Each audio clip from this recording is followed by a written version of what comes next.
This is Jewish Spotlight, a weekly television program presented by Chabad Lubavitch of Long Island, featuring various aspects of modern Jewish life and Jewish culture. Now, here is your host, Rabbi Tuvia Teldin. Shabbos, good Shabbos, good Shabbos. I'm Rabbi Tuvia Teldin, and this is the Jewish Spotlight. Those are the words that you might have heard sometime, and that millions and millions of Jews have heard for thousands of years on a Friday night, walking home from the synagogue, passing friends on the way, being able to usher in the Shabbos queen. The Sabbath, of course, has been the central part of Jewish life for thousands of years, since the time it was given as a mitzvah. And at first it might have seemed like somewhat of a burden. What do you mean I can't work? What do you mean I can't do this or that?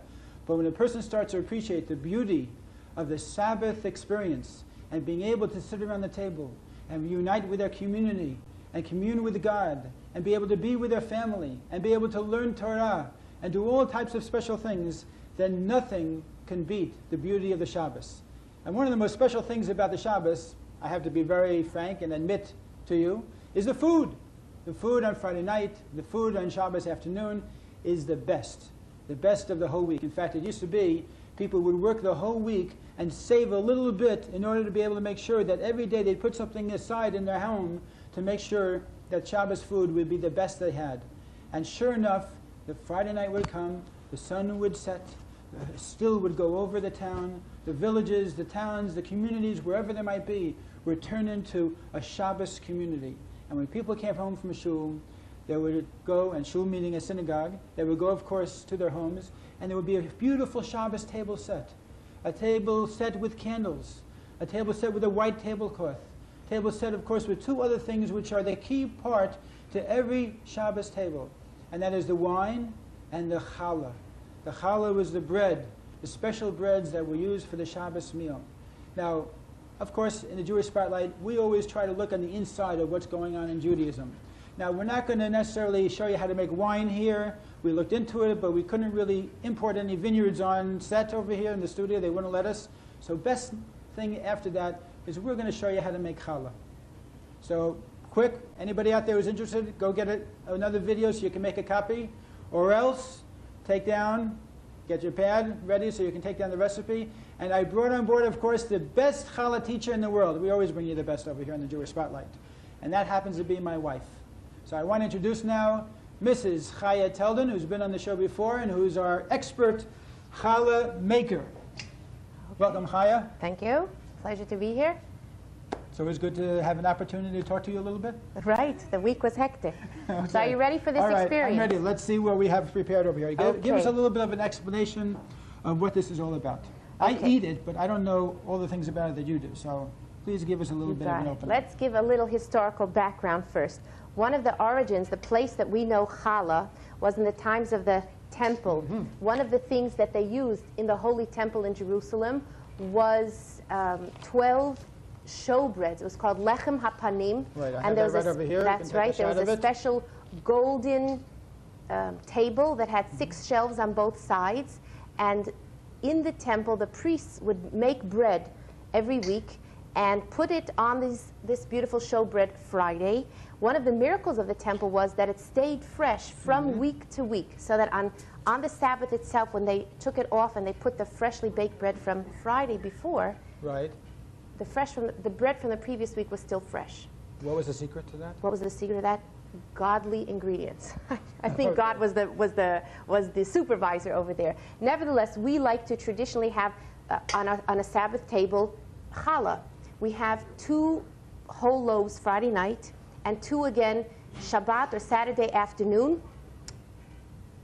They are on a board, and we usually cover them with a beautiful cloth.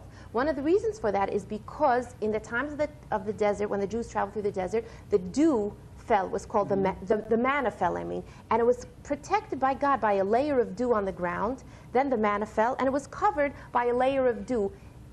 To remind us of that, we put a challah board or a beautiful plate on the table, and we cover the challah loaves with a beautiful covering. But many people think that challah is so difficult. You know, it's not true. Challah is one of the easiest things, and the original bread machine, 2 hands and a bowl, work fine. So I think we should make a batch of... It's easy. It's easy? Convince me. You want to roll up your sleeves? Come on, come on. Okay. Ladies and gentlemen, this is a historic first. Rabbi Tuvia Teldin is going to bake challah for his listening audience. All right. All right. Is this what we're having for dinner this Friday night? Roll up your sleeves. Okay. Of course, we washed our hands beforehand, but the best thing to use is a metal bowl because you can heat it, and it needs to be created in a warm environment. Okay, so if you take a big metal bowl, it doesn't have to be, but usually I run it under hot water first so that the bowl itself is warm. Now you're going to put in 3 of these. Okay, I'm doing this under one condition. Yes. That you won't ask me to do this at home. At least we could say it's under rabbinic supervision. Come on, Tyr, you know what? He's not even going to know how to open this. Right, dump this in. Okay. This is yeast. Now people can use dry yeast or they can use fresh yeast. I like this method, and it's 3 packages. Anybody who's interested, we'll give you the address where you can get this recipe later on. But you use 3 envelopes of yeast. Okay. Excellent. Now yeast does not begin rising. It does not work until you activate it. It has to be warm water. So we're going to add 4 cups of warm water. You can add it all at once. All right. Great. Doing right So far, you're doing excellent. Fine. Unbelievable job. You might want to start mixing it. I use a wooden bowl, but it doesn't have to be a wooden bowl, a wooden spoon, I mean. Very good. And the other key to rise is sugar. Without sugar, it's not going anywhere. So this recipe calls for between 1.5 to 2 cups of sugar. If you like it sweeter, you could use the full 2 cups. Some people like to use honey. Yes, you can pour it in. Some people like to use honey, and I just replace it with equal amounts, so about 1.5 cups of honey. Excellent. Okay. Now you want it all to dissolve. Okay, we're going to get all the sugar in there. Okay. Beautiful so far. And maybe you can show what this looks like over here. Okay, look, it's brown delicious. and right. Not yet. Brown and mushy. Okay. So far you're doing a great job. Thank you. You can stop mixing. Okay. We're going to add 2 tablespoons of salt. Now, I've been doing this for many, many years, right? I can promise your viewing audience that this is exactly 2 tablespoons of salt. You know what? My grandmother used to say, you can trust your own measurements. So 2 tablespoons of salt. I happen to use the sodium less salt. You want to mix that? Mm-hmm. Excellent. We are going to add 3/4 cup of oil. Okay. Doesn't matter, corn oil or vegetable oil or canola oil. Yes, that you can pour in. Right. Super. Mix that up. And the original recipe that I use calls for 6 eggs. Okay. Now, some people are very conscious of the cholesterol that they take in or their cholesterol level. So what I've begun doing is using 1 whole egg and 5 egg whites. Now, I have not ever used the egg beaters or things like that in my recipe. You notice that I'm checking for blood spots because in Jewish law, one is not permitted to eat blood. So you have to check each egg. So why don't you add that egg? Okay, and I'm going to just continue adding these other eggs. Right, and you mix as you go along. Actually, the whole process of making the dough probably takes less than 10 minutes. You can add that egg. Mm-hmm. So really, a woman, if she wants to put up the dough in the morning, takes 20 minutes. The whole thing, kneading, maybe you want to make it 25 minutes. She can let it rise for a little while and then come back, shape it, and bake it. It's really such an incredibly easy process. You know, I'm adding having fun also. And we're having fun also. As you see, I wasn't paying so much attention. I'm adding the whole egg, but this one we'll just do the egg white. And this is a great project to do in the house. The kids love to get involved in this, and even husbands might get involved in this. Don't get carried away. I shouldn't get so excited, huh? It's not going to happen. Okay, after you add all of this, mix it around very well. Okay. Until you see all the eggs dissolved. We're getting there. And blended. Okay. Now, actually, baking challah is one of the 3 commandments given specifically to women. Did you know that? Yes.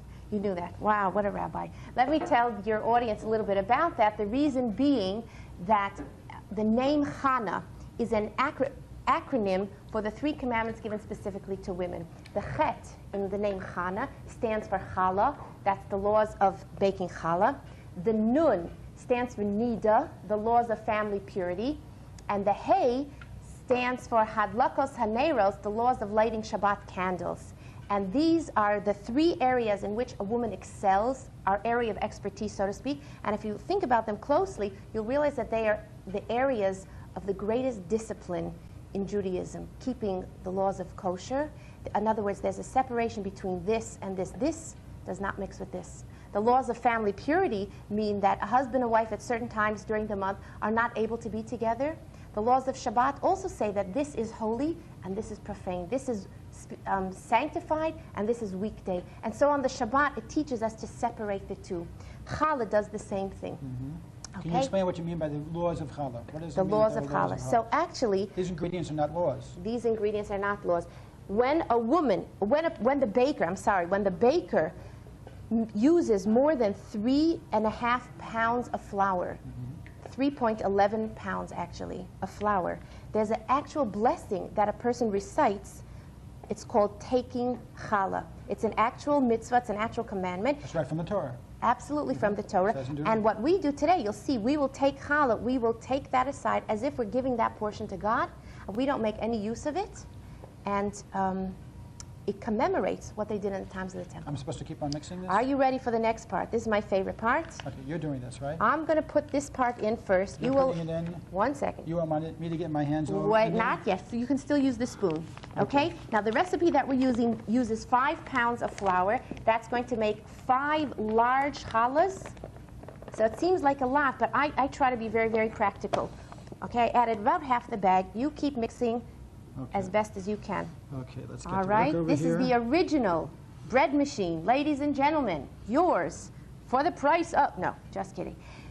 This recipe makes, as I said, about 5 large challahs. What you can do is, if you think your family's not going to use all of this for the week, make the 5 pounds anyway. Use the ones that you want for the Sabbath and shape the other ones. Pop them into the freezer. You can put it in a Ziploc bag. You can put it in a tin, like I have right here. And this will stay in the freezer for a long period of time. You're doing a great job. Are you ready for the good news? You have to put down the spoon. I was afraid you were going to say that. And you have to climb in. Come on, come on. Put the spoon in here. Wipe off the dough. Okay. Don't forget, it's all for the custom. It's a mitzvah, right? That's right. You might want to tuck your tie in because it's soon to jump into the dough over here. Okay. Now, the secret is, before you jump in, only use one hand, because I'm telling you that the phone inevitably rings when you use both hands. So you use one hand to knead, and one hand you're going to turn the bowl. I am so happy this is being filmed. You can't imagine. You have proof. Your mother would be proud. Okay, we're adding a little more flour over here. Keep kneading. Okay. Excellent. Unbelievable. Now what you do is just take it from the back and fold it over. Back, fold it over. Keep doing it. Back, fold, and keep turning the bowl. Excellent job. This is unbelievable. Keep doing it. Now eventually you're going to use all of the flour, just about all of it. You want the dough to be nice and soft, not wet, not sticky at all.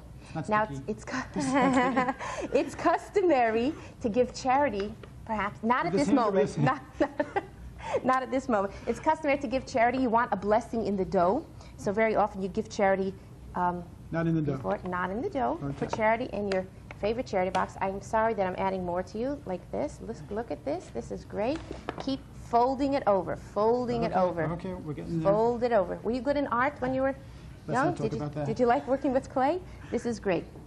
Now this is the part especially that children like. Sometimes when I might be listening to the news or something on the radio, you know, when I start making challah dough, I turn it off because I don't want any negative energy or bad vibes, as they say, to come into my challah dough. So you want only, we're ready for more. Only positive energy here. Okay, you see it's coming together. It's getting less and less sticky. And the good news is we're almost out of flour, so you'll know that you can see the great job I'm doing over here. I think so. Just one of the hints that I have, I don't like when my ring gets all full of dough, so usually I take my ring off and I put it, for those who wear glasses, I hang my ring right here so that I don't misplace it. but I think I'm not going to wear this for your viewing audience. But this is a great place to put your ring. I'm going to just leave mine off, and if you don't mind, I'm going to relieve you of your duties now, and I'm going to just finish up the dough. Okay. Do you mind that? Not at all. Great job. Okay. The secret is that flour takes off dough. Turn your hand over. I'll put on a little more. Yes, if you just rub your hand like this with the flour, it's going to come off. And I'm just going to show you. If you move over, I'm going to jump in and just show you how you want it. Just take it from the back and fold it over. If you watch like this, take it from the back and fold, from the back and fold. And this works very, very well. You can see that the dough is getting less and less sticky, and you just keep folding it over. Do we have a good shot of this dough over here? You see it's sticking much less to the side of the bowl. Great. I'm going to add a little bit more flour because I don't like, it's still a little bit sticky. What you do after this is you're going to put it in a warm place. You're going to put it, what I do, I have an electric stove. I turn it on warm before I begin making the dough. When I'm finished, I turn off the oven, and you're going to take this dough and put it in the oven. It has to rise in a nice warm place.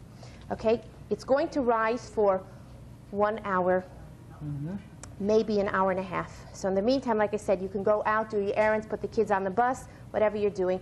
When it's finished rising, and we're going to do it a la Julia Childs, I'm going to ask you to do your magic. Amazing. We're going to move this dough. 1 second, everybody close their eyes for a second. And we're going to bring here, there we have it. Voila, we have beautiful dough. Now this has been rising, okay? Isn't that great? I'm going to take it off. Now the next process is... 1 second, it took an hour for this to rise. It took an hour for this to rise Okay. in a warm oven. What you're going to do now is you're going to actually get to punch down the dough because this is now filled with air. So I want to make sure that the cameras have this. Just take your hand and gently, you don't have to get your aggressions out. Just do like that and you're going to see. Here we go. Yes, do it. You're going to see, go ahead, again. You're going to see, exactly. Look at this. This is a beautiful dough. It's going down like this. Now this is the exciting part. Okay. The exciting part is we are then going to do the actual mitzvah, fulfill the actual biblical commandment of taking challah. What we do is in order to incorporate the entire dough, we're going to cover the challah with a towel or something else that's in the kitchen. And this my friend Mary gave me, so we're going to use this. And we're going to actually make a blessing that is like this. And I'll say the blessing and you say Amen. Amen. You say amen. Okay, the blessing is Baruch Ata Adonai Eloheinu Melech HaOlam Asher Kiddushanu B'mitzvosav V'tzivanu Lahafrish Challah. Amen. And that translated means? I agree. That's what amen means. What does the blessing mean? Blessed are you, Lord of the universe, who has commanded us in his commandments and sanctified us to separate the challah. Separate one section. We see right over here. This my is wife what is we in the do. process of separating it. We take a piece approximately this size, like this size, and we say Harei Zeh Challah. Behold, this is challah. And that would be the size no matter how much you're Right. putting This together? is the amount that you have to take. About an Now, egg. this, the size of an egg. Now, this is later to be burned. We are not allowed to derive any benefit from this because it actually belongs to God. So we burn this. You can put it on your barbecue grill. You can burn it in the bottom of your oven, but I wouldn't burn it at the same time as I'm baking this. First of all, your smoke alarm goes off. Second of all, if this is not something that we're using, it sort of counterbalances the very challah that we're attempting to use. Okay, you Now, want to explain what we do also in our home? I save this all. I put them in the freezer in a little Ziploc bag. And then before Passover, when we burn the chametz, when you burn the leavened bread that we have, I throw all my little pieces of challah in. Of course, this is leavened bread. This is as leavened as you can get. Right. Now, I'm going to take this home and burn it later. Okay. Now comes the enjoyable part, and that is where we actually get to shape the challah. So I'm going to move this out of the way, and we're going to shape the challah. Now, because there were 12 breads in the times of the temple, like we said, these 12 show breads, we want to always allude to that number 12. This is the origin of braiding challah. You braid usually with 3, and we use 2 whole loaves on Friday night. So we have 3 and 3 would make 6. Why we have 2? You can explain that. Okay. Explanation for the 2 is because on Fridays, God always made sure that there was a double portion of challah. Because he didn't want the Jews to go out in the desert in order to be able to collect the manna, the manna on Saturday mornings. So therefore, since manna fell every single morning and the Jews were collected every morning, Friday there will always be a double portion. So that's why we always make sure we have 2 challahs on Friday night to commemorate the 2 pieces of manna, the 2 portions of manna that fell for every family. You know what else I learned? In addition, it says in the Bible, Shamor v'zachor, guard the Sabbath and remember the Sabbath. So it alludes to that also. Okay. So we have the 3 braids in one loaf and the 3 braids in another would make 6. And Saturday afternoon for lunch we use another 2 loaves. So that would be another 6 would equal 12. Good. Some people have the custom to make a braided loaf and put a little braid on the top, which would be 6 and 6. Again, we get back to 12. So now this is what we're going to do. You take, are you good at braiding? Well, we're going to find out in a minute. Listen, we might as well try it out. We're going to take 3 equal portions. Put a little flour on your hand, just like this. Now, again, usually children like this part because they think the more flour, the better. But don't let them get a lot of flour, just a little bit of flour. Now, you're going to take 3 even portions, and you're going to start rolling it, like we called it in kindergarten, into a snake. You can do it like this, like when you play with clay or Play-Doh. You're just going to roll. You remember this? Yes. Did you get an A? Okay, we're just going to roll it. Now, some people, we don't exactly have the greatest things here in the studio, but if you want, you can roll it on a cutting board. You can roll it on your silver foil like this. It actually works in the air. This is a messy activity, so your kitchen might get a little... How long do you want this? Well, it depends on how long your pan is, but whatever you do, you're going to make them 3 equal snakes. Okay, we're going to make them 3 equal snakes. Yours is shorter and fatter than mine. So let's see if I'm going to make yours just to match that one. The smoother they are, the smoother the surface of your challah will be. I'm stretching it more than just rolling it. Okay. Now, after you stretch it, you have to remember that it shrinks a little bit. So you let them rest a minute after you stretch them. Okay? Excellent. Beautiful. See how it's shrinking? I see it shrinking. So we either have to shorten these gentlemen, or we're going to make that one longer. Whoop. This is the fast way of doing it, right? This is the fast method. Okay, we're going to let it shrink, and they're going to be the same size. Now you're going to pinch the 3 ends together. Doesn't matter which end you start at. Yes, like great. Pinch them together. Just like because otherwise when they bake, pinch it. Don't be afraid of it. When you pinch it, it'll stay together when you bake it. And now, great. Let's see. Do you remember how to braid? No. Great. Okay. When do I remember? I never learned. You never learned how to braid. Okay, you always go over the center. You're going to go right over, left over, right over, left over, right. Don't think you're getting off the hook so easy. There's something else you're going to do. Okay, pinch the ends together. I'm good at pinching. That's definitely up my line. You can then either put it in a tin like this. Now, 1 second. Let's say that again for anybody because I'm still trying to catch up. Left over, right over, left over, right over. That's it. But how do you know which of the 3 braids to use for the left or the right? The outside is left, and here's the right. So you're always going over the center one, whatever becomes center. Whatever becomes center. Okay, now. You're going to spray, 1 second, you're going to spray this. Now that is actually going to be too big to fit into this tin. So the good news is... I can squish it. You can squish it. You can actually bake it on this on a cookie sheet. We can bake them like this. I would not put more than 2 in the oven at the time because they need room to breathe and if it gets too hot. Now let me just tell you that we're not going to bake it yet. You put it into the tin. It's going to rise until it's double. Leave it in a warm place. It's going to rise for about an hour. Okay. Then you're going to egg it. You make an egg wash. You can either take just the egg yolk. You can take the whole egg. You can add a little water to it. You're going to mix it up. And then we're going to actually paint the top of the challah very gently so that it'll have a nice glaze when it's finished. I suppose a brush would be better to use A baking brush would be great, but I left it at home. Okay, you're going to glaze the whole top. It goes into an oven at 350 for 30 minutes, something this size. If you make smaller challahs, it bakes a little bit less. Okay, you can put poppy seeds, you can put sesame seeds, whatever you want. I'm going to show you another trick. This is very, very easy, and I know soon we're going to run out of time, but if you make a small snake like this, and this is something very easy. If you want to catch this on the camera, we're going to have a little snake like this.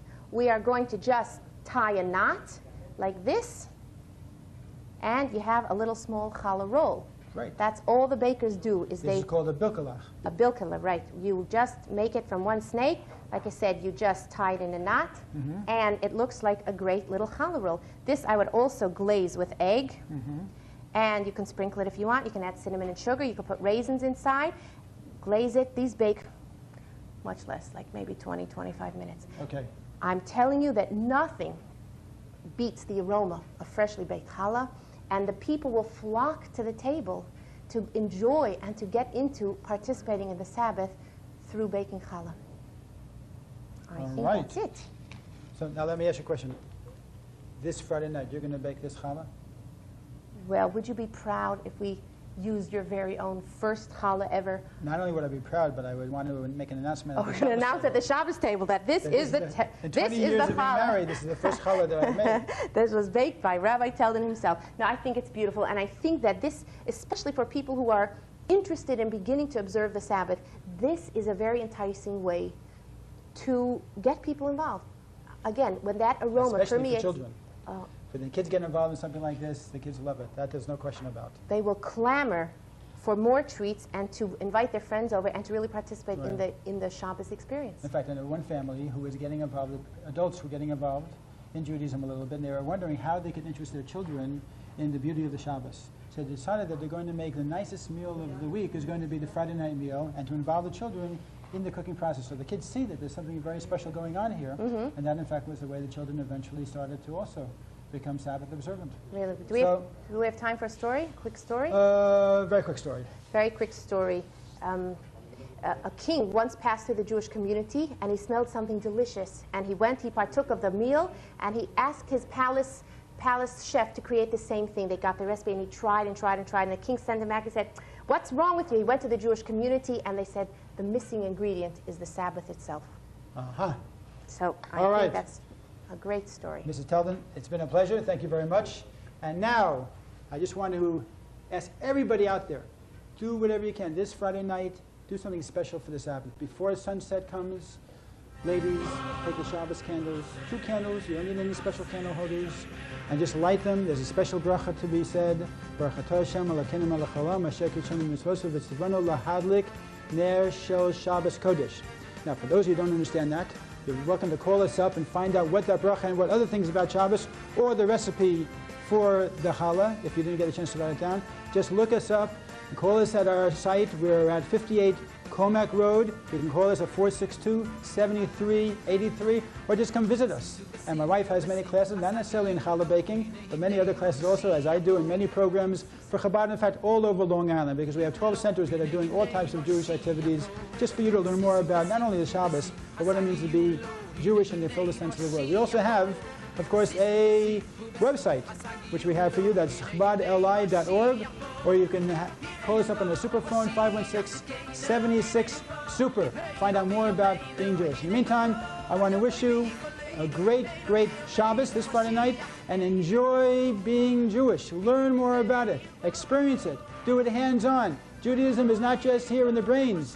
It's here in the stomach also. And it's also in your kishkas. It's in your feet. It's in everywhere. Take care. And we'll see you. Shalom from the Jewish Spotlight.